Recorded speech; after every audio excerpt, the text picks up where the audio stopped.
sous réserve de sa recevabilité. Nous poursuivons le débat. Cette fois-ci, je reconnais Monsieur le ministre des Relations internationales et de la francophonie. Merci beaucoup, Monsieur le Président. C'est vraiment apprécié de prendre un moment de parler d'un discours d'ouverture de notre nouvelle première ministre qui a établi les priorités de son nouveau gouvernement pour les prochains mois. On a déjà posé des gestes concrets pour diminuer le coût de la vie, faciliter l'accès à la propriété et alléger le fardeau fiscal de nos PME. On continuera, Monsieur le Président, de travailler à améliorer la situation économique des Québécoises et des Québécois et aussi celle de nos entreprises.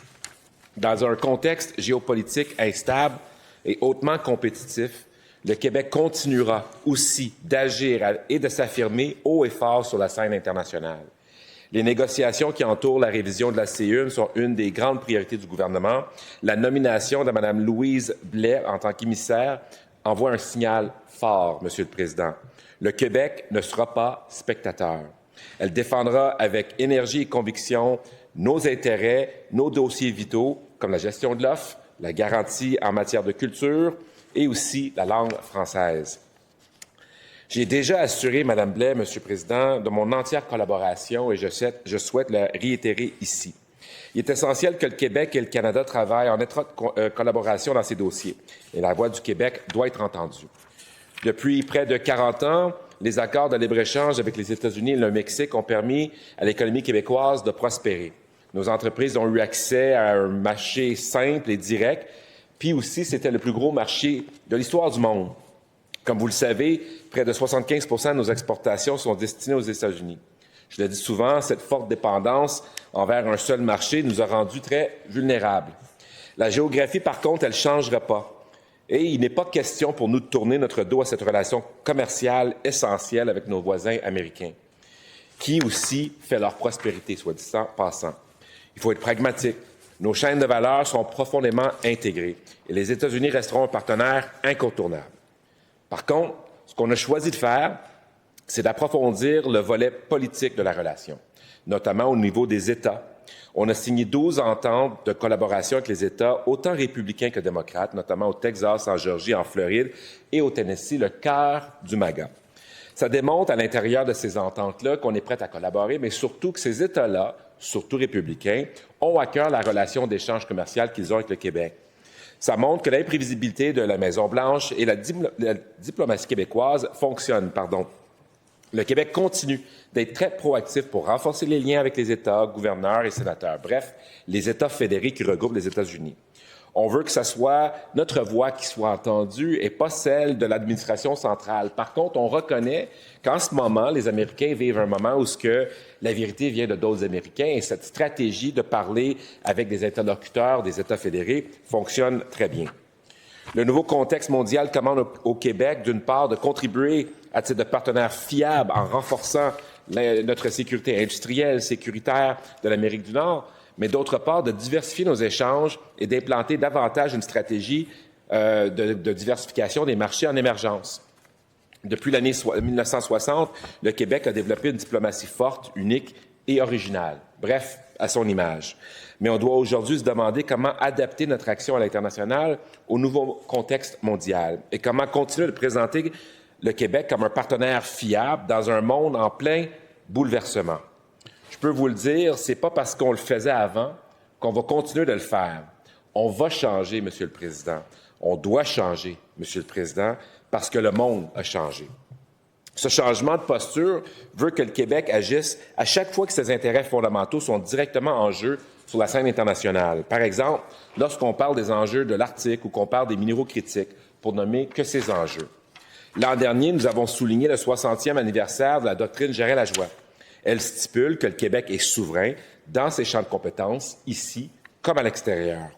Aujourd'hui, le Québec doit s'exprimer sur toute question touchant ses intérêts, tout en maintenant le dialogue avec des acteurs incontournables pour l'avancement de nos priorités. Il faut prendre acte de l'évolution du contexte mondial, fonder notre action à l'international sur notre intérêt national, à l'instar de d'autres États. Pour y arriver, on doit s'appuyer sur nos atouts pour déployer une force de frappe. On doit intensifier nos missions, mobiliser nos grandes institutions, nos entreprises, nos universités pour faire valoir nos intérêts. Notre nation prospère, elle est résiliente lorsque cette capacité de refléter qui nous sommes se voit à l'international. Mais on doit le faire de manière autonome. Le plein potentiel de nos partenaires et les ressources qu'on a sur notre territoire dans le but de maximiser les bénéfices, c'est ça l'objectif voulu. On doit simplement, comme le disait très justement le premier ministre canadien à Davos en janvier dernier, apprendre à naviguer dans le monde tel qu'il est. Le Québec a des belles cartes à jouer pour jouer dans ce monde tel qu'il est. Des ressources stratégiques, un savoir-faire, une agilité et surtout un réseau représentant 30 délégations dans 19 pays qui fait du Québec le plus grand État fédéré présent sur la scène internationale. On peut être fier de ce levier, de l'action extraordinaire qui suscite l'admiration partout à l'étranger et qui permet au Québec de diriger une action internationale forte, ambitieuse et efficace. Nos équipes en poste ont déjà entamé et sont déjà engagées à déterminer comment leur contribution peut en faire plus pour le Québec et pour les Québécois à tous les jours. Vous le savez, être présent sur le terrain, mais c'est très payant pour le Québec. Depuis 2019, depuis qu'on a refait la mission d'investissement Québec à l'international, depuis qu'on a redéployé des efforts économiques à l'international, chaque dollar investi à l'international génère près de 46 $ de retombées dans notre économie. Le repositionnement stratégique que nous avons entrepris au cours des derniers mois donne déjà des résultats. Les exportations du Québec vers l'Union européenne, Monsieur le Président, ont augmenté de 26 % au premier semestre de 2025 par rapport à la même période en 2024, pour atteindre 6,2 milliards de dollars. Il faut poursuivre cette lancée. Les Québécois sont au rendez-vous pour nous aider à diversifier notre économie et réduire notre dépendance au marché américain. On a aussi signé avec le Comité des régions en Belgique. Le Québec devient ainsi le premier État fédéré non européen à conclure un tel partenariat, confirmant son rôle de précurseur en Europe. Cet accord pousse plus loin notre engagement au niveau politique, tandis que le Québec cherche à se réinsérer dans les chaînes de valeur à l'intérieur du vieux continent plutôt. Le contexte géopolitique actuel où plusieurs pays de l'Union européenne ont avancé des investissements historiques dans le secteur de la défense nous ouvre des belles possibilités. Vous ne le savez peut-être pas, Monsieur le Président, mais 75 % des exportations en aérospatiale du Canada sont effectuées par le Québec. On a aussi la chance, avec l'entente du Canada, avec l'entente SAFE européen, qui s'est dotée de 150 milliards d'euros pour le cofinancement en capacité de défense, mais maintenant, le Québec a accès à ces contrats-là. On possède 21 des 34 minéraux critiques et stratégiques qui figurent sur la liste européenne stratégique et 44 des 60 minéraux critiques considérés comme vitaux pour la sécurité économique des États-Unis. Donc, c'est pas rien. Et en plus, on a la compétence exclusive de ces minéraux critiques en matière d'échange commercial. C'est un levier important et c'est un avantage pourtant qui doit être maximisé et on va le faire parce que le Québec peut devenir un fournisseur éthique, fiable et responsable pour plusieurs États. La diversité de notre ressource et notre richesse dans l'écosystème aérospatial nous confère aussi un avantage important. Comme je le disais tantôt, le 75 % d'exportations que représentent les exportations en aérospatiale du Canada qui vivent au Québec. On a la chance que la première ministre est actuellement avec le premier ministre fédéral pour faire une belle annonce dans ce secteur.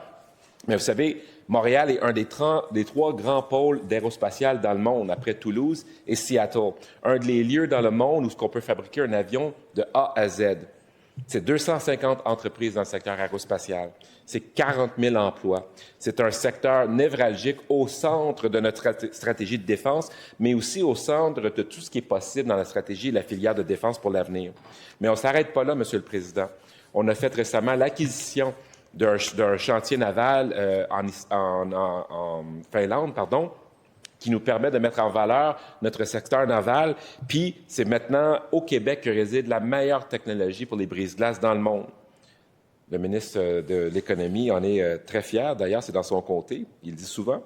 On est aussi des leaders en cybersécurité, en intelligence artificielle, en informatique. En fait, en intelligence artificielle, Monsieur le Président, on est 5e dans le monde en termes de nombre de chercheurs. C'est 1300 chercheurs qui sont sur le territoire québécois, juste en intelligence artificielle. Puis quand on marie aérospatial avec intelligence artificielle, je pense qu'on se donne un bon levier pour l'avenir du secteur de la défense. À l'heure où l'Arctique devient au cœur des préoccupations stratégiques, le rôle du Québec, il ne fera que croître dans les prochaines années. Et la diversification de nos exportations doit aller au-delà de l'Europe.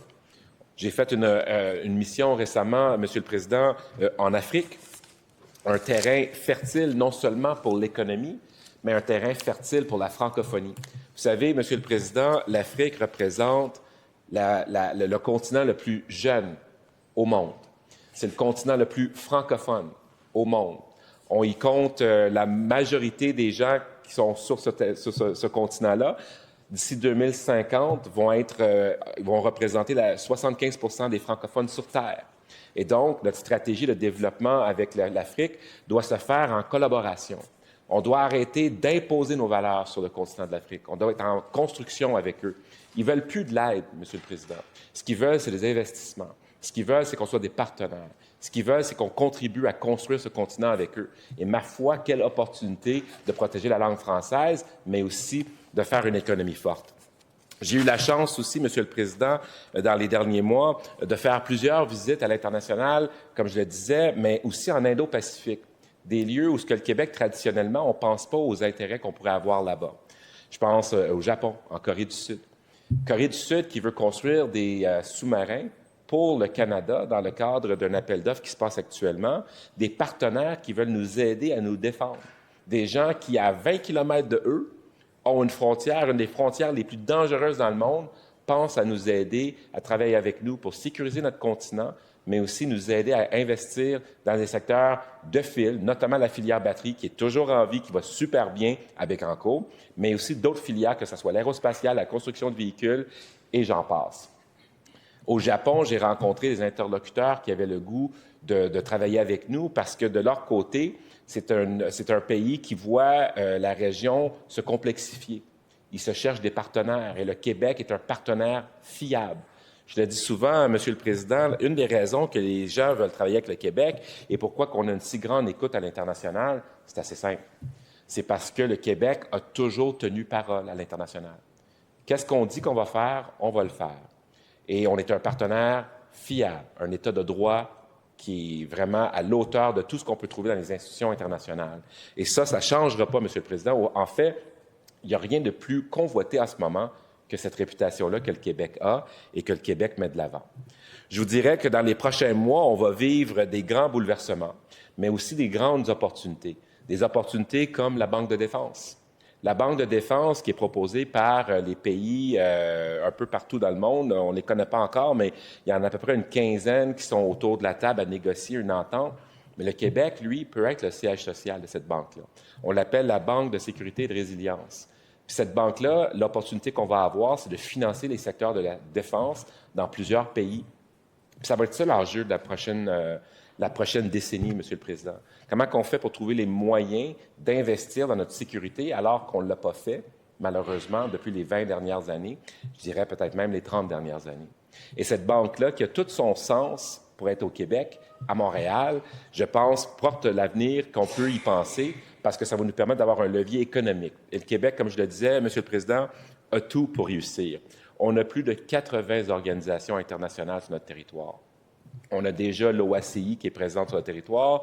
On a, ce matin, j'ai déposé un rapport pour l'inclusion d'un bureau de l'OTAN sur les changements climatiques.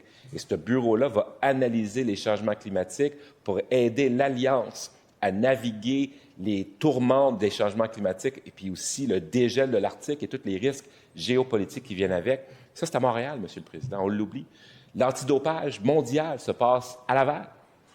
On a la chance au Québec d'héberger des grands cerveaux, des grandes organisations internationales, mais aussi un secteur financier de taille. On a la Banque nationale, on a la Banque des Jardins, tous des partenaires à l'intérieur de le projet de la Banque de défense et de sécurité. Mais on a aussi, Monsieur le Président, la Caisse de dépôt. La Caisse, elle, a été un levier important pour nous aider à s'affranchir, mais aussi s'affirmer sur la scène internationale. Donc oui, il y a des grands défis dans le secteur international, mais heureusement, on a une nouvelle première ministre qui est non seulement diplômée en relations internationales, mais qui y voit l'importance. Puis la preuve, c'est qu'elle est allée aux États-Unis rencontrer les grands décideurs au bord de la frontière pour mettre de l'avant le modèle québécois et comment on est une solution pour les problèmes qu'ils peuvent avoir, pas un problème. Et je dirais, il y a certainement d'autres missions. Je ne peux pas trop vous en dire, je ne veux pas scooper ma première ministre, mais il y a certainement d'autres missions à venir pour la première ministre pour montrer à quel point elle est ferrée sur ce sujet. Bref, pour vous dire, Monsieur le Président, je vais terminer là-dessus, mais il y a des critiques qui se disent dans cette Chambre, puis c'est correct. C'est le rôle de l'opposition de critiquer. Mais le nouveau gouvernement, par cette nouvelle première ministre, est bien en selle et bien en phase avec les priorités du Québec. Merci beaucoup.